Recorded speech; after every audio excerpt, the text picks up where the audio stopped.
Peace, and welcome to another episode of the Grown Man Shift Podcast. I'm your host, Baif Noradeen, and thank you.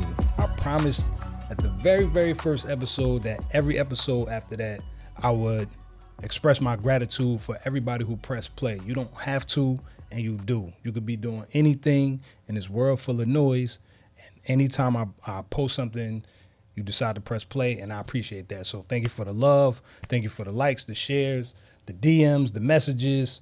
Thank you for the engagement because it means a lot. Today, I do have a guest, somebody who I met, what was it, a year ago? Yeah, 2 years ago? 2 years ago, yeah. Somebody who is like right up the alley of doing something for the community, doing it genuinely, not because it look a certain way or because he's trying to position himself a certain way or somehow it's some duplicitous energy to it. But somebody who's really a man of the people, and I really appreciate how he's sowing not just into himself, into his family, but how he's sowing into the community at large. And I will let him introduce himself with the litany of who he is and where he's from and all that good stuff. But without further ado, Trevis. Thank you. What's up, brother? What's up, man? Thank you for pulling up. I appreciate this. For real. So tell the people who you are, where you from, what you do, all that good stuff. All right, so Trevis Craig was born in Trinidad and Tobago. Wow. Grew up here in America. Parents moved here like when I was around 5. Grew up in Queens, to be more specific. Went to Springfield Gardens High School. After that, went to FIT for college for 2 years, and then went to Maritime, and then I went back to FIT to finish up my bachelor's, and I got my degree in advertising, marketing, and communications. And I just been around, man, working, doing my thing. Yeah. So that's fire. Yeah. We're going to get into all of that. The question that I do like to ask that I haven't asked in a while, when you hear the phrase grown man shift, what is the first thing that comes to your mind?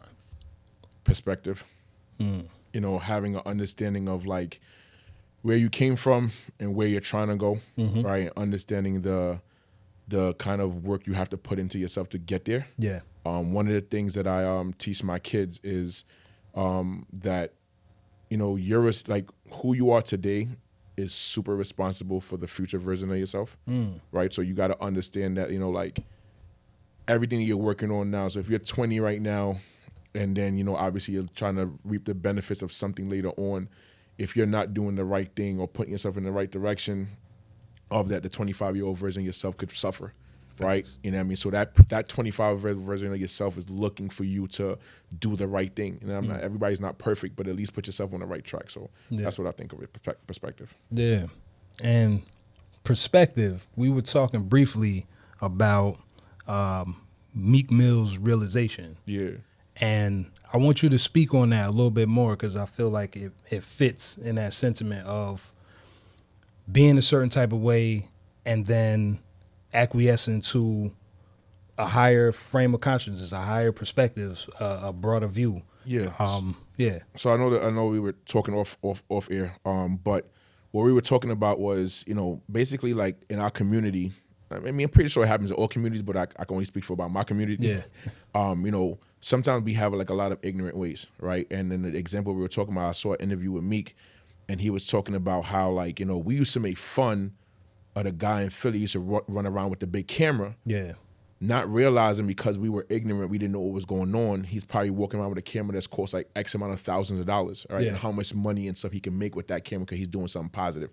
He's being creative, whatever his situation might be. But we make fun of that, right? Yeah. And now that he has moved forward into his life, into another part of his life, and now he's a entertainer, a rapper, somebody who's doing music, and he understands that he needs those individuals with those cameras. It just started to hit him in that perspective as in like, damn, I used to make fun of this person, but if I was more aware about who this person was and what they were doing, maybe this person would have been able to put me on a game earlier. Yeah. I have a better understanding. So like, for me personally, like, I know the connection for me on that is like growing up, like I was never the person where it's like, if somebody was doing something that I wasn't used to, I'll make fun of. I actually used to get in a lot of fights for that, right? Because it's like, I was never I don't like bullying, but I'm okay with confrontation. Yeah. So it's like if somebody was to do something to somebody, like I'm okay with taking on the confrontation, but I'm never the person to start the confrontation. Understood. So it's a situation where it's like growing up, we was into everything, right? Yeah. My cousins taught me how to build computers growing up, you know what I mean? We were into like downloading at a young age and kind of like into animes and you know one of my cousins is a movie producer, right? So when we were young, we used to shoot movies, like homemade movies. Oh, fine. And I mean, he was one of the ones with the cameras or knew how to do those things. He went to FIT as well. And you know, even from a young age, even though we was on the block and it was fun for us, thinking about it, it's like, yo, he put us in our first, what it would be like, hood movie. Yeah, like and, shot us. you know, something like that, Yeah. right? You know, so even though, you know, we were just playing around, you know, he gave us scripts, you know, lines, you know what I mean? So, because he was serious about the craft, and to us, it was just kind of like fun because like we never did it before. But just being part of those type of things, I was a person where I was like never really like stuck to one crowd. Like I play sports, but at the same time, I'll go to the lunchroom and maybe like a couple people I might know might be sitting down playing like Pokemon cards or Yu-Gi-Oh cards. I'll go dabble in that for a little bit. Then I might dip out and go do something, maybe see my girlfriend or whatever like that, or go chill with my other guys that playing basketball, or maybe do something else. But I was never a person where I'm stuck in this one box because I was so intrigued about learning about everybody else and also tapping into a couple of things that I was interested in. So, yeah. Fire. So do you attribute that to your upbringing, like something you saw your mom, something you saw your pop, something you saw your uncle? Like, what was that thing in you that was like, nah, my interests, I follow the peak of my interests? I think like living in a big household helped. So in my immediate family, I'm the oldest. I have a little sister. She grown now, but still my little sister. And but I grew up with a lot of my cousins, right? And I was the youngest out of the oldest group, right? So if you think about it, right? So like my oldest cousin, Sheldon, has to be like in his mid 50s now, right? So I have all of them. So I grew up with them. So it was like for him, he was a DJ growing up, right? So I used to be the one, I want to make money. I'm like, back in the days where it's like, this is no CDs. I have to carry his crates with the actual records on deck to go. So like when he's DJing clubs and stuff like that, or family functions or those type of bigger party, that's how I got introduced to like what a party scene was like, right? And that opened up my eyes to certain things, right? Understanding like the origin of the music that we came from, like Caribbean music and stuff like that. I leaned a lot more into like dancehall music and R&B. So him being a DJ helped my love with music, right? Helped me tap into that. Then I had my other cousin who was into like movies and those type of things or whatever like that, right? He was the first one that I remember he brought home this like magazine or newspaper, and in the back of it, we had this like clip where we filled this thing out to get like this gaming system from China. It was called a 3DO. Oh, man. Right? It wasn't even something that was like, it was sold out here. Yeah. So we filled it out. It came months after. We had a 3DO in the house. Nobody on the block knew what that was, right? That was like one of the first ones that had like the actual CD where you could put in, but before like Sega Saturn or whatever that one came out, right? So we were like into stuff. So like just being around that, I grew up around, like I had a lot of women in my family. So like a lot of my girl cousins kind of like taught me about, you know, what it is to be around females and stuff like that, and just having that balance of like, I always look at it as like being able to access different rooms, and then taking the information from there and making my own. So that's what kind of like helped me, you know, with the foundation that what my mom and dad did and stuff like that, kind of like helped me like navigate. Yeah. Nah, that's fire. I'm a serial dabbler. Yeah. Like if it piques my interest long enough, I gotta try it just to see what it do. Like I was saying off cam, for me, being 9, going to the library, I would get books on amphibians. I would get books on wildlife. I'd be with my brothers and my cousins. Similar. I have 3 brothers, 2 older, 1 younger, and then I have 2 sets of cousins. We all the same age. So it's like, in total, it's like 12 of us. Nice. Just doing boy shit. Like playing ball, playing basketball, playing baseball, and we're the team.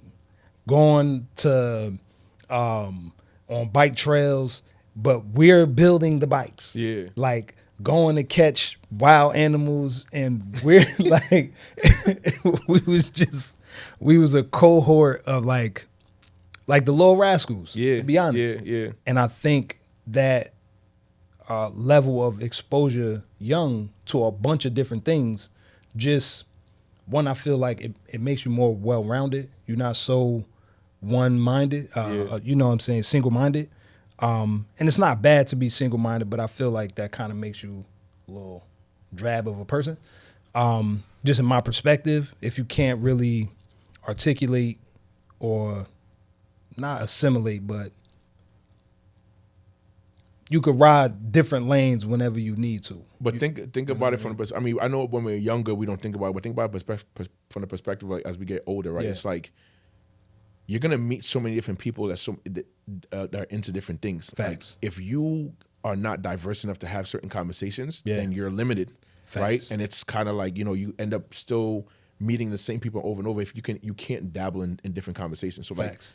like I think like getting the opportunity to experience people, like I always look at it like this, right? I always say, damn, it's like, for example, like when I leave here today and I hop in my car and I start going back home, Yeah. like you're still living your life and whatever you're doing here, it's still intriguing, right? Yeah. But the thing about it is once I leave, I'm not part of that. Yeah. So I always give myself an opportunity, like when I get around people, I just give myself an opportunity to relax and just learn about them. Yeah. And then we get a chance to kind of hear what's going on in their story, right? So like when you think of a movie, it's like if you're following one character, unless those characters connect in the movie, Yeah. they'll never know. Each storyline is different until those storylines connect. So I always look at it like that way, where it's like I give myself an opportunity to be in that person where I'm like, all right, I'm learning this right now. I can add to the conversation. Yeah. They can learn something from me, and then it makes the worlds feel a lot better. Facts. But it's definitely something I know for a fact that we didn't think about when we were younger, but I'm happy that I had those experiences, and I'm assuming that you feel the same way too, where it's like it just allows me to be a well-rounded person. 100%. 100%. I'm not a know-it-all. I try my best to not be a know-it-all. Yeah. I try my best to position myself in a room, like you said. I may know something, but I know I don't know everything. And the more I know I don't know shit. So it's like, for me, the space that I'm most comfortable with is I'm an observer, but I'll participate. Like, I observe, but I'll jump in there if I need to. Yeah. It's not crazy for me to be like, oh, finance? I don't really know a lot about finance. I know about personal finance and what I'm doing for myself. But I'm not going to sit in a room and be like, well, the market is not my thing. But I'll sit there and be like, oh, word? I never knew this, or I never knew that, or I never knew this perspective, or even seen it from that way. Like how you were saying before. Yeah. That perspective shift, I think, comes in handy a lot, especially when you are around a bunch of different people, to keep yourself open enough to receive that perspective, to not be so closed off that whatever you think and feel is the end all be all. Right. It's like, nah, whatever I think and feel is what I think and feel, but it's not the ruling law of everybody else's life. It can't be. You know the one thing, so a parent the other day asked me, she was like, yo, how come you're so enlightened? And at first when she asked me the question, I think she was talking about like me being like woke. And I was like, but then I realized what she was trying to say is just kind of, I was like, well, I only talk from my experience. I don't talk from the fact of thinking I know, like how you saying, thinking I know it all. I'm talking from, if I say something, I'm talking from a passionate place because I experienced something, right? Other than that, I'll stay silent. And I'm also big on, if I don't know, I don't care that you think I should know about you. I don't know about that. Because the one thing that I like to do, I like to put a lot of people on Front Street. If you're the subject matter expert, I'm like, okay, well, teach me more. Yeah. I'll take the opportunity for you, take the room, teach me more. Because at that very moment, sometimes you can get somebody who's really going to teach you something, or somebody who can tell you on some bullshit. Yeah. You know what I mean? So,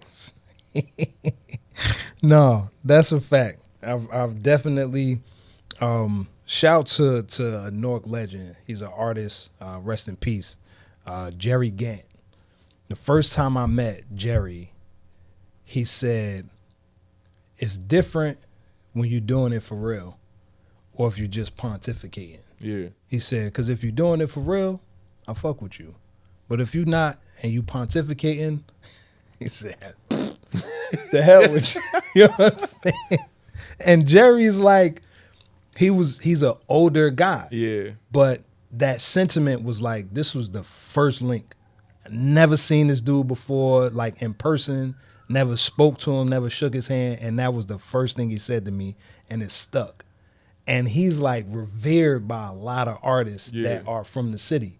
So to be in a position where it's like, I don't need the front. I don't feel like I need to add some shit just to add some shit. I have what I have, and that's it. If you're expecting me to have more, I mean, I appreciate that, but this is what I bought with me. You know what I'm saying? I got some tape. Yeah. You know what I mean? That's what I can help you with. That's it. If you need some shit taped, I got you. If you need something else, I can't really help you.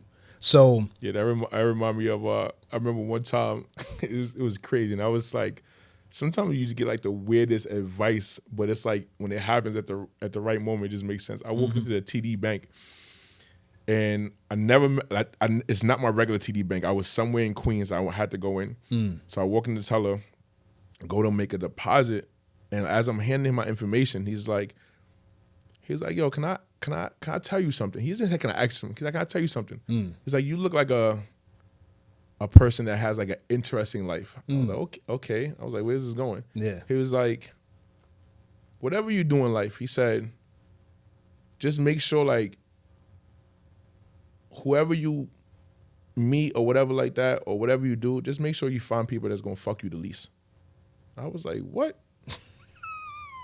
I was like, he's like, cause he's like, everybody is gonna try to fuck you over. Yeah. He's like, even the closest people to you, sometimes they don't even realize they're doing it, but they're gonna try. He said, but you know what? If you could be conscious of like, is this person fucking me over? Yeah. And it's like, can I deal with this level? Yeah. And I mean, what can I deal with? And that's it. And as when I left there, I was like, what was he? And I started breaking it. I'm like, he's trying to let me know, like, as in like, it's a lot of messed up people in this world. Facts. You know what I mean? But you have to determine what you can be able to deal with. Yeah. Either you're gonna be able to deal with a lot of bullshit, right? Or you don't want to deal with no bullshit. Facts. And he said you have to determine no matter who you meet, is this person worth me dealing with at this very moment? Yeah. Right? And I was just like, it was the weirdest advice that day, but I was like, that shit made so much sense after I let my brain kind of like marinate for a little bit. I was like, but I guess I needed it. I guess somebody in the universe felt like I needed it at that very moment. Yeah. But I never forgot that shit. Never. Yeah. How long ago was that? This had to be like 10 years ago. Damn. It had to be like 10 years Life ago. lesson. Yeah, it had to be like 10 years ago. For real. My man hit you with a I don't gem. even know where this guy's at. Yeah. Probably somewhere doing something. He's a banker somewhere. Probably. You know what I'm saying? The Middle East. So how does this, like the space you occupy the most with being curious, allowing your curiosity to kind of guide your steps, so to speak, how does that play into your marriage? How does that play into your parenting? How does that play into what you're doing with the community? I mean, it plays into a lot. I try not to let a lot of things overwhelm me because I realize that like I just don't. I'm not good to anybody when, I'm overwhelmed. I have a good handle on that. Like one thing my wife tells me all the time, and she's like, "Yo, when things get chaotic, she's like, you have a very good handle on it's kind of like centering yourself." And then it's kind of, I'm like, well, I told her when I was like, well, because I'm like, why add to the chaos? Yeah. Like if things are going crazy, if I add to it, how is that going to help out? No matter what it is, right? It might be because of like things that I've experienced when I was younger, right? We was outside for a very long time. I tell people all the time. This weekend, I was in Arizona, and like every time we were out there for some coaching conferences, and they're like, they had some events or whatever like that. So every time I'm like, yo, getting a little tired, I think I'm gonna head back to the hotel and kind of get some nap. They was like, yo, why are you always quick to go back to your room? I'm like, because I'm like, yeah, I might be young, right? I'll be 40 this year, but I'm like, there's a lot of mileage on my body. Yeah. I've been outside for a very long time. And I'm like, where this might be exciting to most, I'm like, I've been through a lot of this already. So I'm like, kind of just like, I get it, cool. I come out and chill or whatever like that. But anytime I can get back home to go take some sleep, I'm gonna do it. So like, with everything that I'm doing, I kind of just try to like be present as much as possible. I know for a fact that there are certain times that I'm I'm feeling in other departments rather than other, because sometimes like some things might be taking so much of my attention. Yeah. That I know recently, like me and my wife had a conversation about some stuff, obviously. And I had to, while the conversation was happening, I had to tell myself, I'm like, all right, something's happening right now. I said to myself, my best thing for you to do is just shut up and listen. Yeah. You know what I mean? Like I could respond, but I'm like, you know what? Like she's trying to talk to me. She's not talking at me, which is two different things. Big difference. And I was kind of like, you know what? And I just stay silent. Even within that, she was kind of like, yo, why are you silent? But I was trying to process a lot of information. Yeah. And everything she was saying was 100% right. Just about communication and kind of like me, like being all over the place with certain things. And she understands that, you know, I'm trying to be there for everybody. Yeah. But I need to have a better a handle on the balance of like where I'm giving my energy sometimes. And she's 100% right, right? Thanks. I can't save everybody, you know what I mean? You know, I obviously I have obligations, I have a family and stuff like that. And she does a really good job of helping me balance that, right? Yeah. This is somebody I've been with since high school, since in 2003, right? I've been with her for a very long time. This year is gonna be our 20th year married. So, Yeah. same. Not 20 years married, but I've known my wife since sophomore year. Yeah. 1996. Yeah. So it's she's definitely one of those people where it's like she's probably between her, it's probably only three. It's like her, my mom, and my dad is probably the only people like on the world that could be like, yo, I need you to shut up and listen. Yeah. Without it being any backlash. And I'll probably like try to think about what they're trying to tell me, and then I'll just kind of shut down and listen. Yeah. Right? So she holds that power. But you know, I try to be present. Like, so if I'm waking up in the morning and the first person I interact with is with her, you know, I'm gonna try to be 100% the best husband I could be. Yeah. Then if once I leave her and I'm interacting with the kids, I try to be 100% best father I could be. Yeah. But once I leave them, I'm not trying to be that because I'm not around them. You know what I mean? Like I've in my mind, I find that I don't want to like split myself too much in a sense. So what I try to do is like, if once I'm in your presence, you get 100% of me. Yeah. Right. That doesn't mean that I'm not thinking about you when I leave. It's just that means that I am, once I remove myself, I have other things I have to focus on, and you have other things you have to focus on. Facts. And you should be present in whatever you're doing. Facts. So I try to manage it that way. You know, I ain't perfect. You know what I mean? I don't try to be perfect. Yeah. You know, and I just kind of go about it that way. What you mean you ain't perfect? Yeah.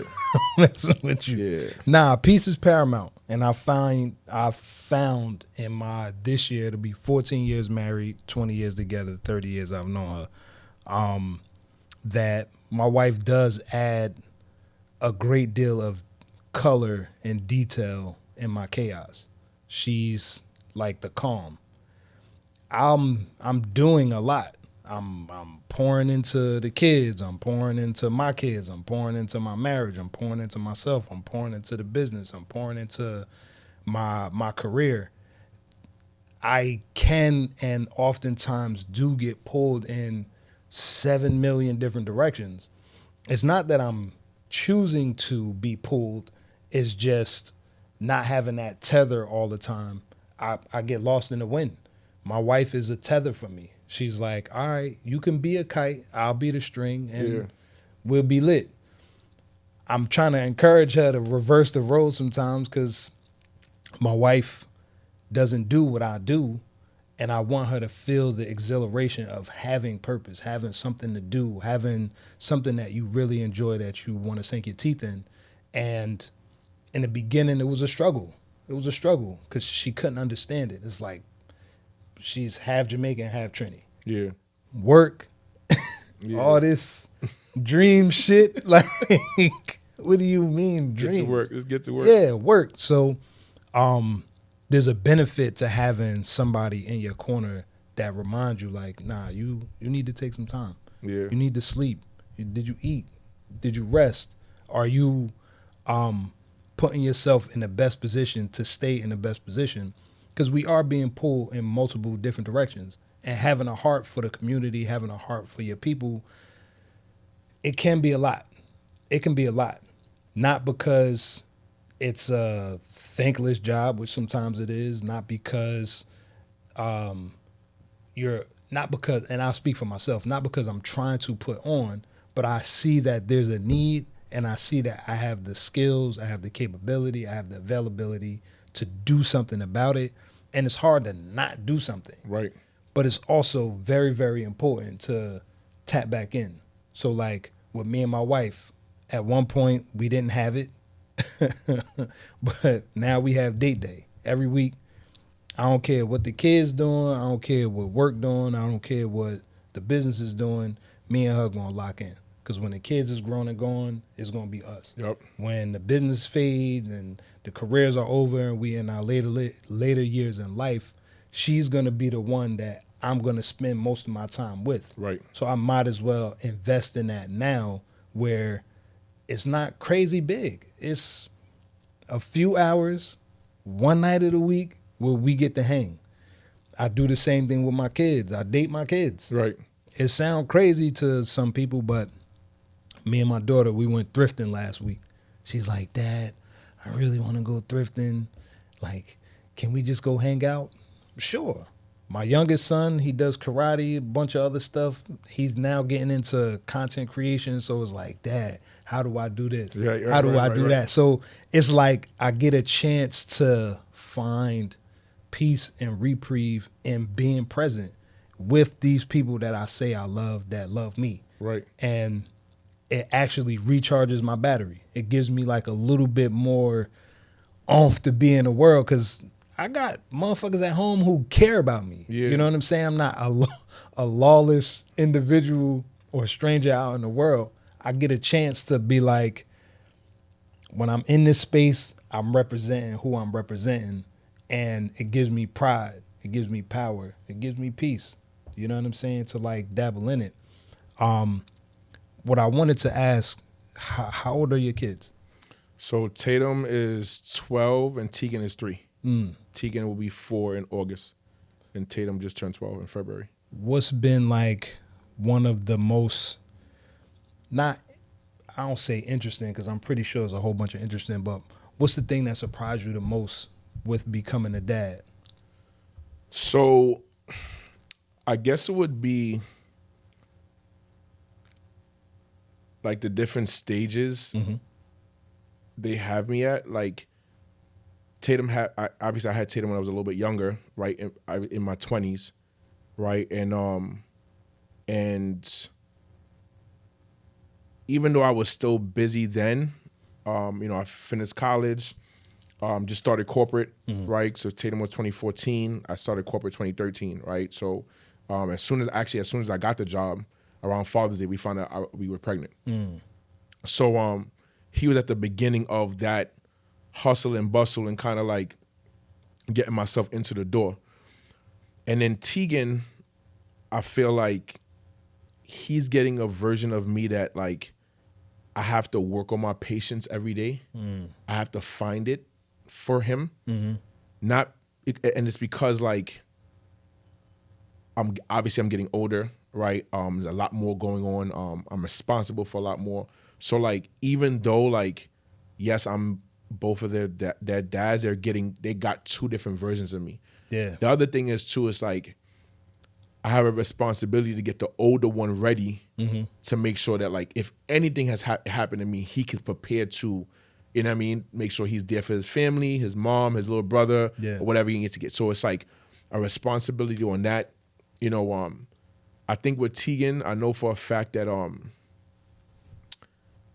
that she's just gonna be the best out of all of us because we're all pouring into him. But I know he's getting a different version of me versus what Tatum did. And I've learned that it's not a wrong or a right thing. It's just a thing. It's just what it is. Facts. Right? It's not a like, well, you did this for Tatum and why? It's not that. It's just like they're always, it's going to be different. Right? Because like, Tatum got a youthful version of me versus now, right? And it's really that. But it's cool to be a dad. I think it's the most rewarding thing I've done, or been a part of. Right. It challenges me It definitely pours into that bucket of purpose. Yeah. Right. I'm not out here thinking for myself. It gives me that like stoppage of like, I want to go do this, but like, how does this also impact them type situation? Yeah. And I have to kind of like make sure that I am making the right decision that doesn't, foreseeing anything that would make sure that I'm not around in a sense. So it just puts another layer onto it for me. Yeah. Do you feel like being a father and being a husband makes you gun shy? Say that one more time. Like, do you think that being a dad, being a husband, has it made you gun shy? Like certain things you would have tried to do before you were. Oh yeah, I was a lot more braver. I had a lot more. Yeah, when it's just you. Yeah. Like when it's just you, like it was especially head on, just go. Yeah. But now it's kind of like I still have that in me, but it's like, what's the reward versus the risk in that situation? What's going on here? Yeah. And to be honest, I feel like having them protects me more, right? It definitely does. It like, like for example, like right now, I had to go to Arizona last week. They went to Virginia for spring break. They come home Wednesday or something like that. Yeah. Right. I could be like, yo, I got the crib, it's free. Let me go hang out with the boys. Yeah. Nah, I got work to get done. It's quiet. Let me get some of this work done. So when they get back, it's just a little bit left load off my plate. Yeah. So maybe I could give them some of that attention when they get back. You know what I mean? In my mind. So yeah, it's just I think I forgot who said it, but my outside is just different. Yeah. It's just different. Yeah, it's not the same. It's just different. Yeah. Yeah. How important is like rest for you? I mean, rest is important. I try to make sure and get as much rest as possible. Probably not as much as the doctors would want me to get, in a sense, right? I guess they say you're supposed to get like 8 hours. Yeah. But I'm definitely not 5. but I'm definitely not. I'm also not a napper either. Yeah. Like for me to if I take a nap, I get up angry. Really? Yeah, it's weird. Like I get up foggy. You know what I mean? I'm a person where it's like if I'm going to sleep, I'm going to sleep. Yeah. Right. So and if I'm tired, like it won't be a nap for me. I'm like, yo, listen, if it's 6 o'clock and I'm going down, like don't wake me up. Like let me just go down and sleep. Like if I get up at 2, 3 in the morning, that means my body has gotten the sleep that I need. Like let it just naturally happen. I fall asleep and just allow my body to wake up. Don't, you know what I mean? Like, so I don't do the naps. Like I know like that's a big thing. Like people be saying like you crazy get a nap in. I'm not a nap person. Yeah. You know what I mean? But I definitely get sleep as much as possible. Obviously coaching, it gives me an opportunity to work out, not as much as I need to, but it does help me do that. Like I told you, I'm going to be 40 this year, so I'm kind of making sure that I'm putting my goals together of certain things I want to get done, just for myself specifically. One of the goals is just to kind of be consistent on getting back on the basketball court as much as possible with the girls and obviously with my son Tatum. So I'm doing what I got to do to make sure that happens. Yeah. And then just trying to as best as possible to just make sure that I'm around. Yeah. Nah, I hear you. I ask about rest because I know that as men, especially good men, and I'm using quotes because it's your own interpretation. Yeah. Man type of thing. But for me, I remember one time my wife, my mother-in-law, her sister, the kids, they all left. I'm in the crib, weekend by myself. I haven't had that inkling of like, let me call the homies, because I was a young dad. My oldest son will be 25 this month. So, and I'll be 46 this year. Okay. So I'm hanging out, left my lexicon a long time ago. Right. But I found it challenging as fuck to relax. I felt like since I didn't have kids around, I didn't have my wife around, this is the perfect time to go do this and do that and do this and do that. And I'm like, well, how important is like relaxing? How important is resting? Not sleep necessarily, but like rest, where my mind isn't thinking about the 100 things I have to do, and my heart isn't feeling broken because I'm not doing none of those 100 things I got to do.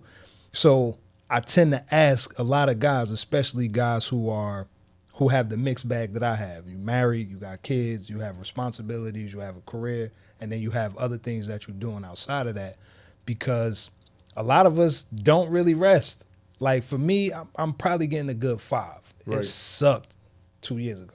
I was averaging like maybe 3 hours a night, which was like, are you trying to die? Right. You know what I'm saying? like what's going nigga, on? are you trying to check going out, on? son?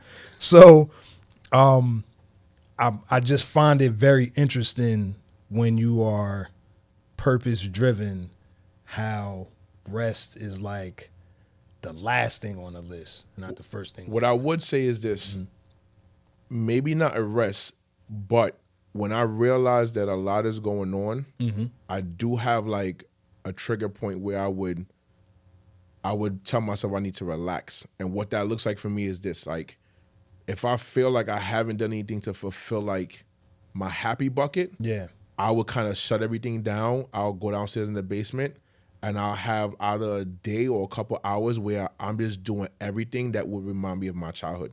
So if I decide to put the Xbox on, I'll sit down, just chill out, put the Xbox on. If I'm like, you know what, I haven't watched any of my favorite movies in a while, throwing like Ferris Bueller Day Off, throwing like Teenage Mutant Ninja Turtles, you know what I mean? Throwing something where it's like I'm just chilling. And no matter what it is, I'll throw the phone to the side. Even if like people are upstairs or whatever like that, like the minute that the minute I decide to do this, like I would now, regardless of the fact of what comes my way, I'll be like, I can't until I finish this. You know what I mean? So like I'll do that for myself. Now that hasn't happened probably in the last couple of months. I'm probably due for one of those, right? Because I've been going, but I definitely do. I don't know, it's weird. I definitely do catch myself like I was like, yo, I haven't done anything for myself in a very long time. You know what I mean? And I'll do that. You know what I mean? And then somebody asked me, just like, yo, if you had an opportunity to like just a Trevis Day, what did that look like? I'm like, yo, if just nothing, I'm like, yo, I'm sitting down watching movies and TV shows, and I'm just laughing about certain things. Like, I remember, I think it was like 2 years ago, I was like, you know what? I'm like, I grew up on Boys Meets World, but I was like, to be honest, how TV worked back then, we never got the opportunity to go from pilot episode all the way to the end. I said, well, I got Disney Plus now. I sat down and watched Boys Meets World from bop to end, right? And I made it a thing, you know what I mean? As in like, yo, I'm locked in on this. And I like it because like it's on demand, so it's like I could just tap in whenever. But I'm like, to just go through that arc of like my childhood, of things that helped shape me as an adult, I'm like, yo, this is the reason why. I'm like, this is the reason why I make such decisions like this, because I remember this, and it might have influenced me to do this, right? So like, I tend to do things like that, and maybe that helps rejuvenate me in a sense. That gives me an extra boost. And then like the actual sleeping thing is like, yo, if I'm tired, I'm just, that's it, bro. Wherever it's at, the couch, the floor, the bed, I'm just knock out. And if everybody know you see me, they're like, just leave me alone. My wife does a very good job. Like, yo, leave your father alone. Just let him get whatever rest he needs to get. Yes, my wife has learned that I will sleep. If I'm tired, she like, babe, how do you do it? Like, you can sleep anywhere, bruh. If it's comfortable enough, I'm out. What are we discussing? Why we need the bed? Why we need? I don't need all that. I just need to close my eyes. That's it. My wife showed me a picture like 2 days ago. Me on the couch. This is like probably 10 years ago. I'm on the couch. I was holding something in my hand. I'm just gone. And she was just like, how the fuck do you do that? She's like, I feel weird that I got something in my hand, then I need my blanket, then I need this. Nah, I just need a comfortable corner. You know that's it. That's facts. That's exactly it. It's a corner. Facts. Something you said though, that you said as far as rejuvenation, I think there's a certain level of rejuvenation and fulfillment. When you're doing something that, yes, it's draining because of the care and concern with whatever it is you're doing, But I feel like when you're doing something that you get fulfillment out of, you don't really drain the tank as fast as you do when you're doing things that aren't fulfilling at all. It's like, I gotta go do this shit Yeah. versus like, all right, I'm locked in. We about to boot. We about to do. We about to, you know what I'm saying? I feel like the rejuvenation comes from, it's almost like kinetic energy. Like, as long as I'm moving, the energy is still doing what it do.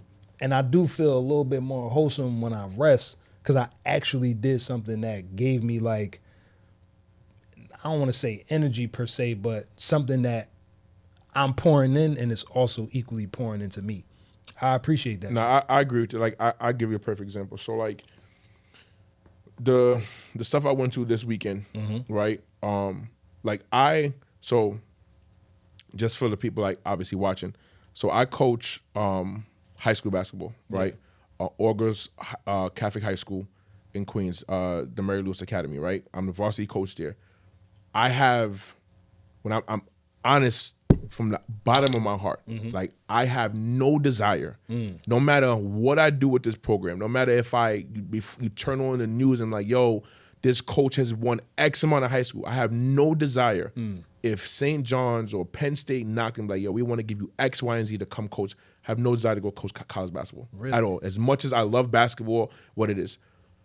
Because I also understand as in like, just as similar to like in corporate, I have no desire to really climb the corporate ladder. I don't want to be a VP or SVP or a CEO of another person's company. I have no desire because the higher you climb, the more bullshit you got to deal with, right? And I understand it. Now, mind you, now I'm not saying I don't want to make more money. Yeah. We're not saying that. We're not saying that. Let's the clarify more money the I will record. make is in the endeavors that I'm working on my own that allows me to fulfill that purpose that we were talking about, right? Yeah. But to like, like for this weekend and I went down there to continue my education as a coach, right? To continue building connections, to make sure that I have resources for these girls and these players that I'm helping. Yeah. Right? The journey of coaching and what I'm doing, it's not about me. Right? It's literally about how can I help these kids tap into this dream that some of them might know that they want to do and some of them haven't even started dreaming yet. Yeah. And how can I be prepared to help them manifest or get this to happen, right? And the only way for me to do that is to put myself in those spaces to make sure that I have the right tools and around the right people to make sure that we can make those calls or put them on the right path when it's their time. Yeah. Right? Now, some person might be like, well, what do you get out of that? And people have asked me that, like, what do you, I'm like, there's nothing for me to get out of it. I'm like, you have to understand, like, the people that I grew up with that helped me out when they were coaching, those men and women were similar to like you and I. They were in their careers. Yeah. They were doing or coaching or giving back to basketball because it was a love of the game. It wasn't because they were looking for an advantage to make money or use it as a stepping stone to do X, Y, and Z. Like my high school coach used to be, I believe he was an FBI agent or ex-FBI agent who started working as like a local detective or something like that. Yeah. Right. A couple other coaches that I had worked in corporate America. You know, some of them were like had their own businesses. Yeah. This wasn't a situation as a hustle for them. So the only thing the representation that I know of what a coach would be is somebody who is giving back. Yeah. Wasn't somebody who was looking for using that situation to gain something. Yeah. Right. So I'm like, I'm only gonna do what I've been taught. Right. And that's how like I kind of try to tap into like what's going on. It's just to kind of for me to be making sure that I'm doing something that's fulfilling to help others in the sense. Yeah. So that make a lot of sense. Like I was saying in the opening, the duplicitous energy. It's not to say that, and I get it, duplicitous has a negative connotation. So full stop. The ulterior motive. I'm not doing this necessarily to get something out of it. What I'm getting out of it is seeing that what I'm putting into it is actually helping somebody. It's actually changing somebody's life. It's actually opening a door for somebody. It's actually adding value to somebody that's not me. The value that I get is the value that I give. Yep. Which is amazing. I feel like that's like the best place to do anything from. It's no different than how a woman be like, or some wives, they'll be like, well, you only did the dishes because you wanted to have sex. And there's a lot of guys who like that. They do. You know what I'm saying? You know what I'm saying? They doing shit around the house, doing laundry, the whole thing, because they trying to clip, as opposed to being like, my wife tired, she worked all day, she was handling the kids. Let me just, if the sex come, it's a bonus, right? But I'm not doing it for the express purpose of getting something in return. I'm actually doing this because I see that there's value that I can insert in this situation, whatever it is. And by me doing that, there's joy that comes out of it. I was going to say it makes me happy, but there's a certain level of joy that comes out of it because I'm actually able to produce something that this person wouldn't be able to produce on their own. Right. Which makes it 10 times better, 20 times better most of the time. You know what I'm saying? One of the things I try to, is like, I've been instilling into the boys, my son just kind of like, yo, it's your responsibility to understand how to do everything, right? Especially when it comes to, like, just things when it comes to taking care of yourself, right? Yeah. Taking care of, like, what you have to get done. Now, at the end of the day, yes, you know, if you are lucky enough to have a partner, you guys can share that responsibility. But I always look at it as, like, listen, it's a big group project. Wherever one person could help out and do what you got to do. Now, sometimes there are people who are adding more to the group project than others. Yeah. And I mean, like, for example, like I'm not saying that my wife's schedule versus my schedule is one. We both got busy schedules. Yeah. Right? Regardless of the fact of what we're doing. But sometimes I'm like, all right, cool. You know what? I might work from home 2 days out the week, 3 days out the week.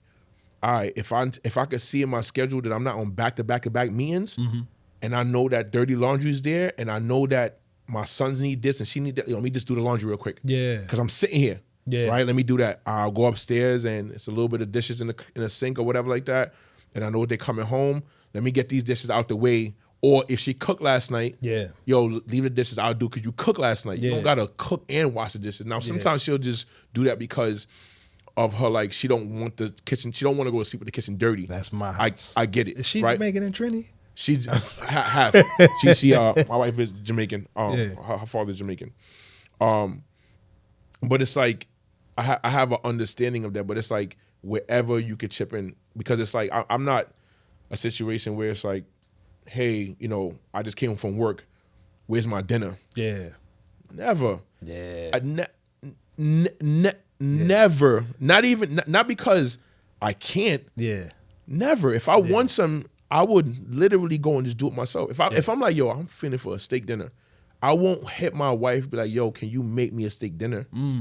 I would be like, I would go to the grocery, get what I have to get, go start making it, right? And then obviously the family would eat because I'm eating. Yeah. But it would never be I would never cross my mind to be like, because I have a wife, let me make her do X, Y, and Z. Yeah. If she decides, great, wonderful. Yeah. Sometimes I come home and if she cooks, I'm like, damn, wifey cooked.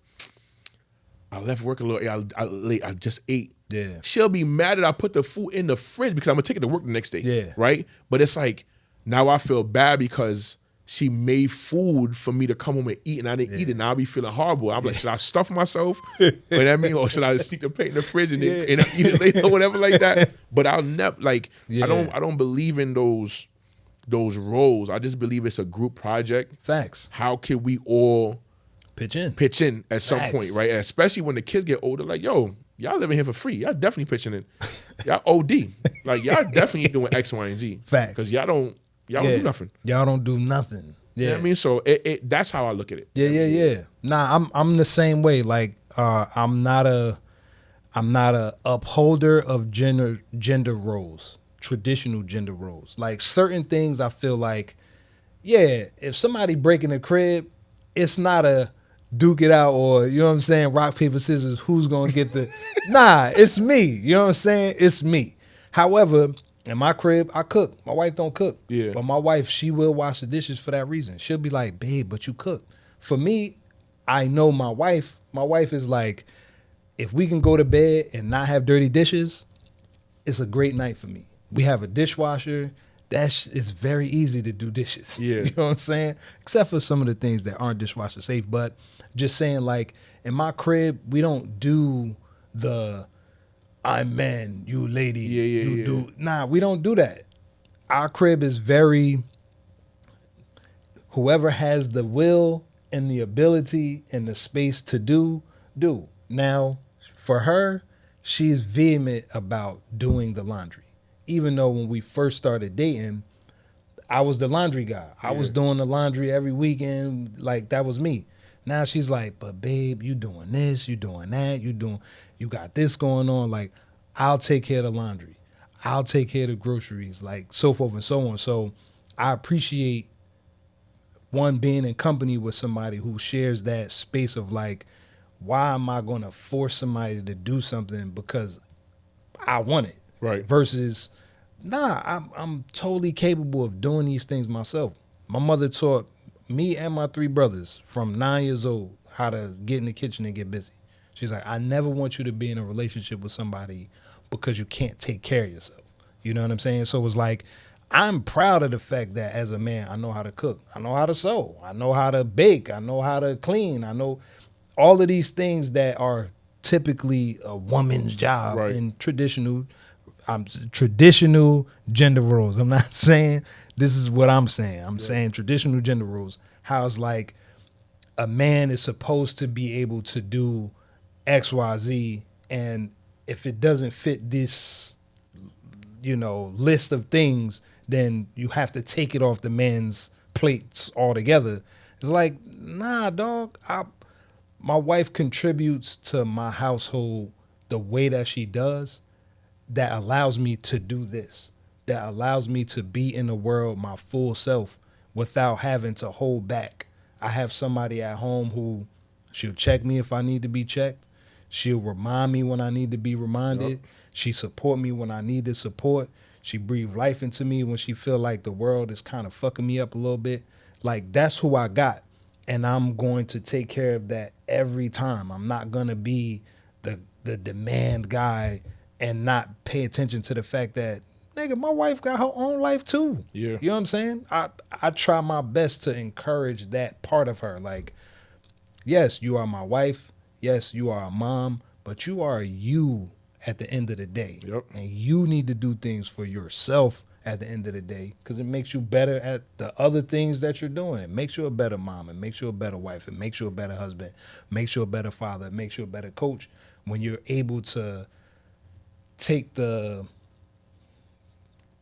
not the roles, but the roles, the designations of what you do on a daily basis. When you could take them shits off, I'm not the titles. Yeah. You could take them off and just be yourself. Bro, that shit is just as important as all other shit. My wife is Bob the Builder, man. I tell people that all the time. She love her arts and craft, man. Because she has her own organizational business. Nice. So she'll come into a person's space and see all the clutter, and a smile will go on her face. Really? Yeah, she loved to get into the whatever it is, garages, bathrooms, kids' rooms, or whatever like that. She'll order something from IKEA, build it up. It's like me and her go back and forth all the time. She was like, you don't like, I was like, it's not that I don't like building stuff. I said, you got to understand, I've been doing that type of work since I was like 11 years old. Yeah. I'm like, all that hard labor work growing up, I said, I promised myself, I said, yo, the minute that I get a little bit older and things get a little bit situated in my life and I could just use my brain to work, I'm like, I'm not doing nothing with my hands. It's not that I don't want to. Yeah. I'm kind of a little bit like traumatized. Yeah. As in like, I used to have to do so much things growing up, like to make money. I was like, I don't want to. And then it's like when you that and you like 6'4", your back start hurting. I'm like, yo, I'm sorry. I get it. You want me to build stuff with you, but I be having no interest. Outside of like my kids like cribs and stuff like that, which my pops and uncle them help me with. I'm like, yo, you can forget about it, man. I'm like, but anything else, if like you want me to sit down, we brainstorm the idea, we do X, Y, Z together, whatever like that. Yeah. cool. But her, man, she'll build anything in front of you. She don't care. She love that. That's me in my crib. My wife be like, babe, you gotta turn your engineer brain off. It's like, it's hard for me to do that because I can do all of it. Like Yeah. I see some shit like, I'm building a studio, well, opening a studio later in the year. And I already figured out how to do full walls inside the place because it's in an apartment. So I don't want to do anything permanent. I done mastermind this whole board system out of foam boards and how to like craft foam boards to look like actual like stationary walls and shit. Yeah. My wife is like, how do you, I see it. I'm like, nah, I see exactly how I want to do that shit. She's like, nah, I'm cool. Like, babe, can you, yeah, I'll do that. Babe, can you, because the second she start building some shit, it'll be like, well, I figured we were going to build it. And the we really means me going to build it. So I'm cool with that. That's funny. In your marriage, Yeah. do you find it easy to, I don't necessarily use the word submissive, but submissive is it. Do you find it easier to submit to your wife because she holds you down, she's the way she is with you, or do you find it difficult being like, all right, babe, whatever you want, whatever you need type of thing? I think there's a balance. Mm-hmm. By nature, I'm definitely the person where it's like if somebody asks me for something, I always say no. And that's just me. Yeah. It doesn't mean I'm not gonna give it to you. I'm just kind of like no, and then I'm like, well, what do you need? And I'll start like asking questions. Yeah. And then after that conversation, like there's majority of the time she'll get whatever she needs at that very moment. Yeah, yeah. But I don't think trying to think of like any scenario or any situation like just being submissive. Like for the most part, like I'm always down for whatever, like, you know, she asks or we talk about and stuff like that. You know, obviously, like, you know, being together from so young, we grew up together different times, right? Yeah. It's like, yo, you know, when we didn't have it, it was just kind of like, all right, yo, we just had to figure out how to, you know, have fun and do X, Y, and Z or whatever like that. As we got older and things got better in life, you know, like we can share different experiences together. Like, you know, when we used to live in Abu Dhabi for a certain amount of time when she was working out there. So she went on one of those like abroad programs when she was working. So I was back and forth between there and here when I was finishing up college. This is before kids. This is right. We actually had Tatum. So she left in 2011, 2012, like around that time. I was finishing my last leg of FIT. We had Tatum in 2014, and then she came back in 2016. So we had him. We went. We came back. Then they went. And then yes, they went, and then at the time when they came back, and then I brought him. Like we were like back and forth for a couple of years. But that was a great experience because, like, you know, got to see a different side of the world. Yeah. That type of stuff. You know, so I think there's a good balance of it. You know, I would love to hear her answer on it. Yeah. Like how she feels about it, right? But I feel like it's a good answer on it. For the most part, like majority of the time, if I feel like if it's nothing too crazy, then yeah, most of the time I'm like submissive to it. Like, yeah, of course. I'm probably definitely the practical one in the family. Like I try to rationalize stuff. That's why I think like I always jump to no first. I need all the information before I make a decision. Yeah. And it's because like I know that I'm responsible to make sure that shit don't go left for us. Right? It's like it's not that I don't, I would love where it's like, I just wake up in the morning and it's like, we could just do whatever. Yeah. Right? Whatever you want to do. Yeah. But it's like I also have an understanding of like what it is not to have. Yeah. And I'm like, somebody got to be responsible. And I'm not saying she's not responsible. Nah, understood. But somebody has to be like uber responsible on like what we're doing here. Because like, and especially through this experience I went through, like 2024, my previous job for the one I have now, I got let go. They were like, yo, we don't need your position no more. we're gonna put you on severance, and and then after the time is we cut. I'm like, okay, and we just had Tegan, and I was like, all right, I'm gonna just chill home with Tegan, and then I'm cool. And it sounds good in perspective because you're like, you know what, I'm having some money coming to X, Y, and Z, and I'll be fine. But then as you start realizing, like, yo, when money's not coming in and things are still moving around you, you have to spend and do certain things and take your responsibility. It's like, oh shit, them zeros are starting to go down. Yeah. And it's like, oh, I ain't set up to, I don't got no rich uncle or somebody to talk like, yo, hey, I need you to lend me a couple $100. Like, it ain't that. It's, if I don't make it, we don't have it. Yeah. So I sit in that role. So as much as I would love to give her anything she wants in the world, right? Be submissive about anything. It's like I always have to put on that extra blanket. You know what I mean? And sometimes I wish I didn't have to, because sometimes I want to do shit. Yeah. You know what I mean? But it's like, that's just the cards that God gave me, and I have to play that hand. You know what I mean? So it's I try to balance it as much as possible. Yeah. Nah, I definitely understand. For me, it's almost the opposite. Like, because I grew up in a single mom household, my submission to getting out of mom's way found its way in my marriage.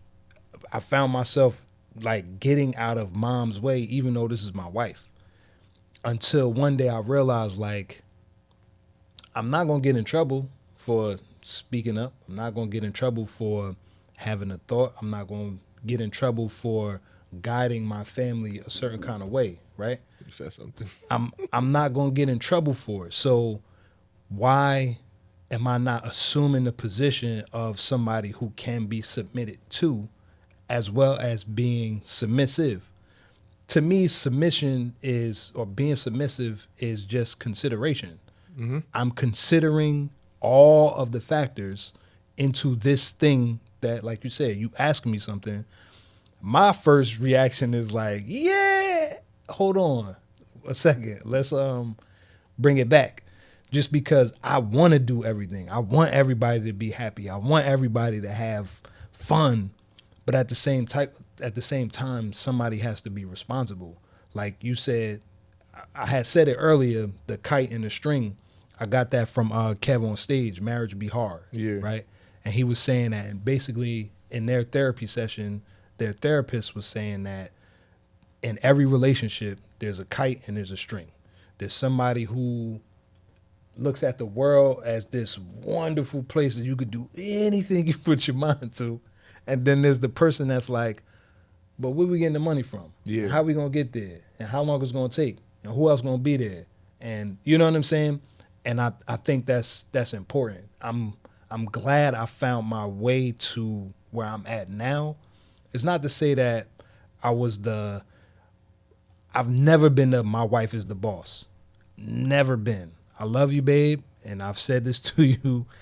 I've never believed that. I never even believed in happy wife, happy life. Right. I've always believed in happy house, happy spouse. Like, if I'm not happy and you happy, we not happy. Yeah, we not happy. You know what I'm saying? And if you happy and I'm not happy, we not happy. Right. So I don't subscribe to any of that. But you were saying, I said something that it's because everybody's different. Mm-hmm. And I get that, some households, but the majority, especially when it comes to men and young men, normally we're not taught about expressing our feelings. Yeah. And having that option of being vulnerable, where it's like, nah, I might not want to do that, or giving my opinion, right? I think to the point of that thought when you said, like, when somebody first asks something, you want to be happy. When I was younger, you know what I mean? And you go ask mom and dad for something, and reality got to kick in. It's like, yo, mom and dad, I want to. And it's like, yeah, we can't do that right now because of blah, blah, blah, blah, blah. Yeah. That joy goes down, right? Facts. Because now you're dealing with, like, reality. Yeah. Right? And because I am the oldest in my immediate family, that reality started kicking where it's like, you know what? If I want to get these things that I want to be happy for, I got to go out there and work for it and get it done. Because, like, I can't keep asking these two individuals. I got other shit going on. Yeah. And I'm not saying my parents didn't provide for me. I definitely don't want nobody to think that. Yeah. But it's like, You got to an extent. You gotta understand, like, when you want something right away, the only person that can get it right away is you. So if I want a pair of Timbs and mom say, yo, I can't get you now in January, but in like June, July, when it's on sale because it's not winter season, right? Yeah. I could get it for you. I'm gonna get it, but now I'm like, yo, there's still a feeling inside. It's like, yo, I didn't get what I wanted when I wanted it. Yeah. And the thing about it's not about being selfish or being like a brat. It's like I'm telling myself, well, if you want to be able to have that control, that access, you got to go do it for yourself. Yeah. And then when you do that, you can make a decision on if, do I want to get this now or don't I want? Like, I make enough money to get whatever I want right now. Yeah. I could be a kid in the candy store. Yeah. Right? But I understand that I do have responsibilities. So as much as I would want to be able to do X, Y, and Z, I could probably walk into any store and buy what I want. Yeah. I have enough in my pocket to do it. Yeah. But I'm like, if I do that, how does this affect Tatum? How does it affect Tegan? How does it affect Anaria? Yeah. Right? How does this put us in a certain predicament where things are not paid for? Is everything for the month paid for already? Yeah. And my mind goes there, right? So somebody be like, well, damn, well, it seems like you don't even think about yourself. It's not that I don't.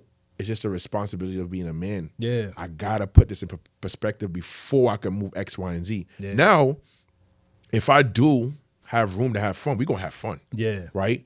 But we gotta make sure that everything is put in the right place before we do that. Absolutely. You know what I mean? And it's just like when you said that, I was just kind of like, it was something that I came into over the last 5 years. It was like, yo, not like I'm a person that was lying all the time or anything like that. I was saying these things. It's like I just started being a lot more honest, like open. That's what being more open. It's honest is not the word, it's open. Yeah. I just started being more open with everybody. Yeah, yeah. It's like, nah, I don't want to do this. Yeah. Nah, okay, that's cool. Yeah, I think about, yo, I was thinking about this. It's like, well, why do you only get to weigh in on that? What about what I could want to weigh in? I just started being realizing, as in, like you said, I can't get in trouble for my thoughts. Yeah. There is no, I am the parent. Yeah. I am the adult. I control my 24 hours now. Yeah. And when you're younger and you don't realize that, like, you know, eventually at some point, you got to control this 24 hours and you're responsible for it, right?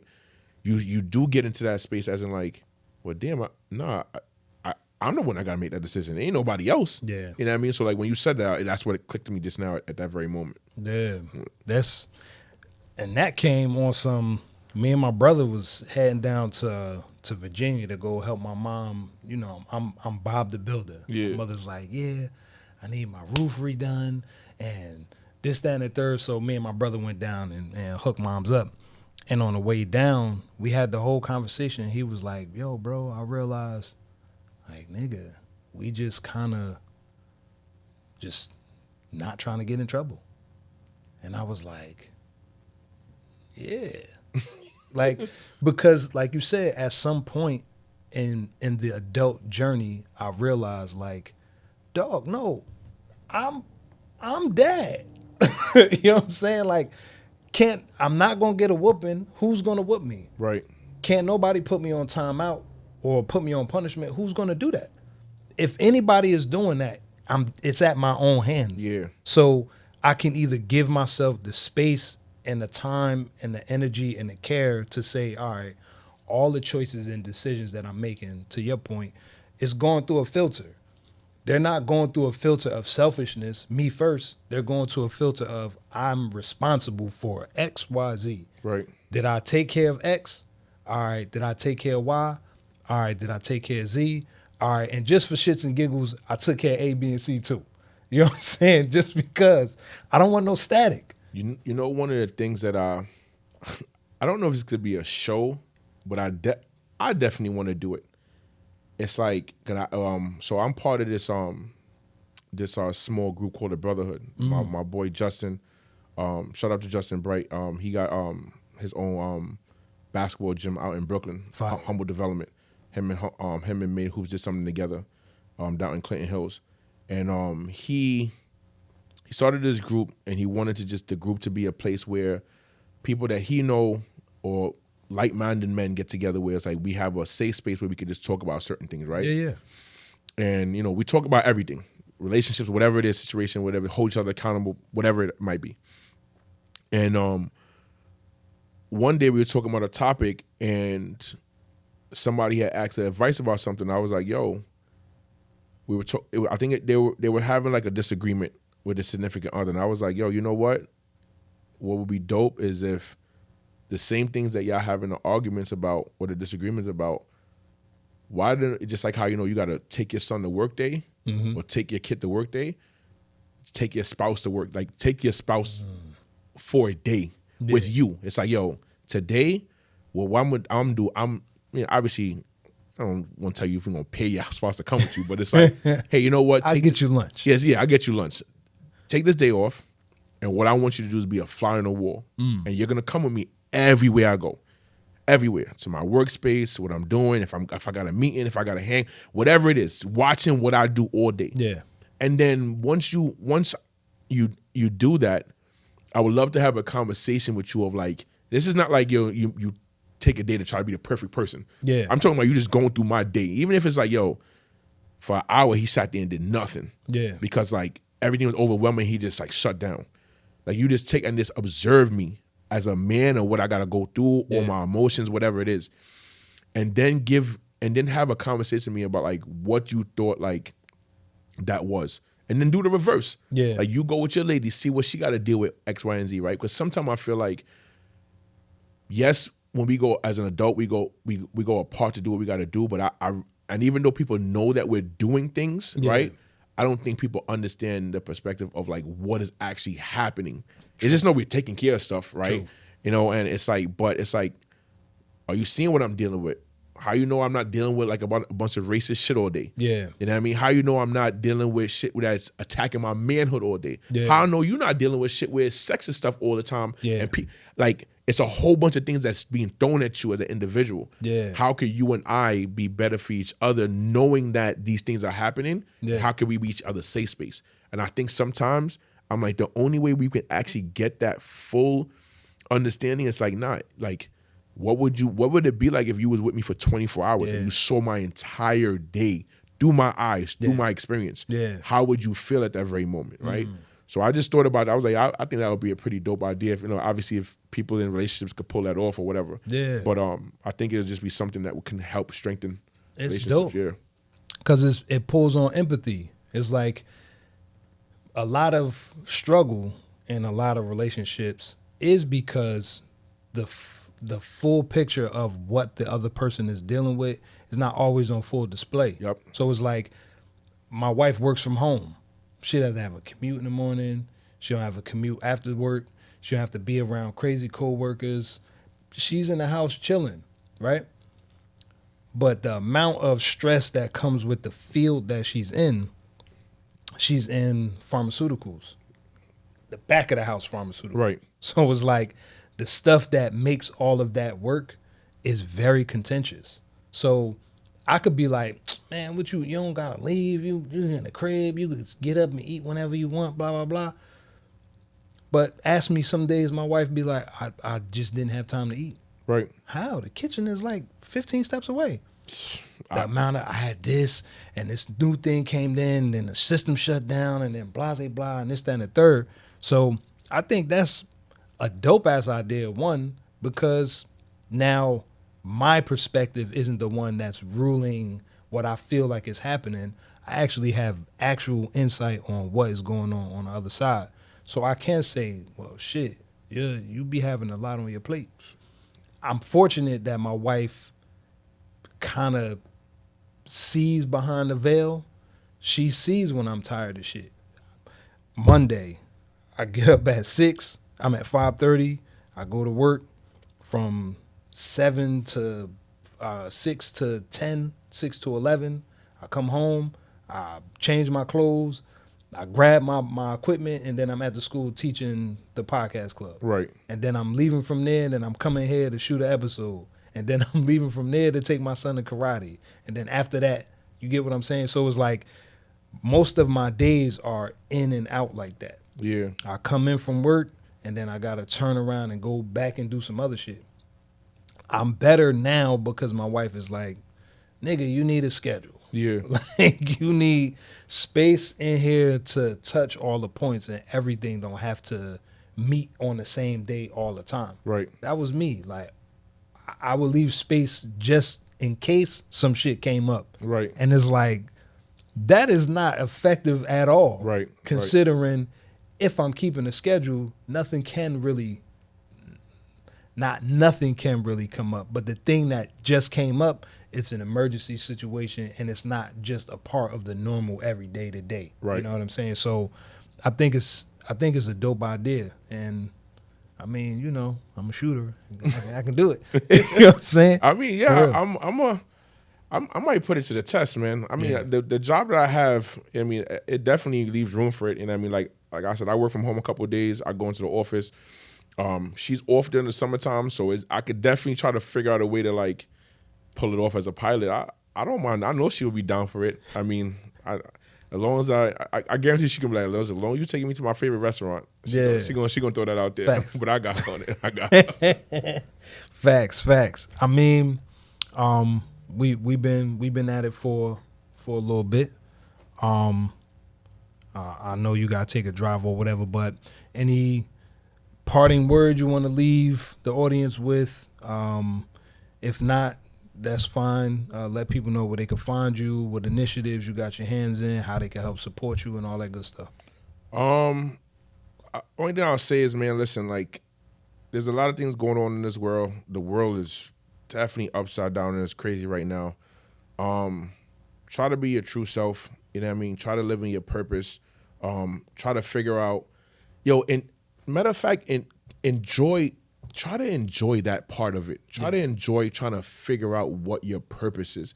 I feel sometimes people like, well, I don't know what I want to do. And it's like, well, that should be the joy. Like, you should, I don't know what I want to do, but let me figure it out. And I feel like sometimes people take that away from themselves, and it's like, you're not being human when you do that. Right? It's kind of like, I always use an example of like, well, if I was born into money, like, what are some things I would do? I'd be like, well, if I was born into money, I didn't have to worry about certain things.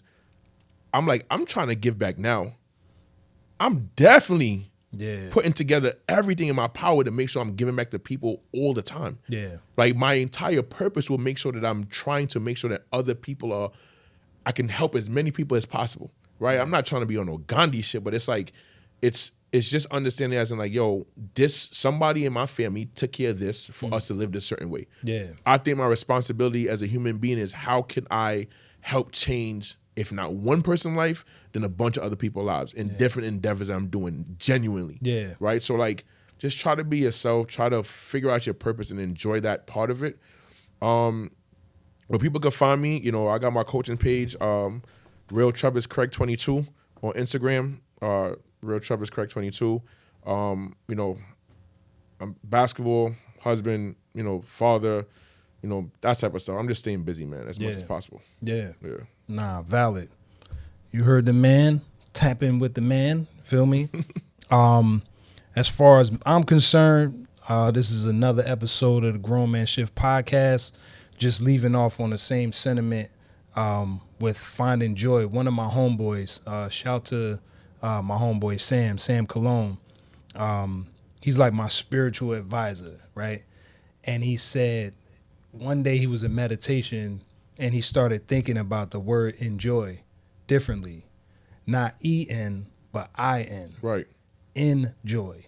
How much joy are we putting into the things that we have our hands in on a daily basis, and not just the task of doing it, but the fact that we get to, like, I get to be a dad, I get to be a husband, I get to do all these things that I do, and I might as well find the joy in these things that I'm doing, because God forbid my family gets obliterated off the map, it'll break my heart, and vice versa. So it's like, the life that I have, the fact that I have the activity of my limbs and all of the things that I'm able to do, I don't take that lightly. Do I take it for granted sometimes? Of course, I'm human, but I don't take it lightly. I actually am appreciative of the fact that I have the life that I do. I can't say it was all glitter and gold, but it wasn't all, doom and gloom either. Right. So shout to Vanessa Smithers for the shirt. I don't know if she's still doing it, but you were always enough. Just resonated with me because in this time, like Trevis said, a lot of us don't feel like we are up to snuff, like we're adequate enough. Like somehow there's some missing ingredient that we didn't get that everybody else got. And it's just not true. So like he said, live your truth, live the best life you can because you only get one. And hey man, it's another episode of the Grown Man Shift podcast. I'm Baith, that's Trevis, and we are out. Yes, sir. Peace.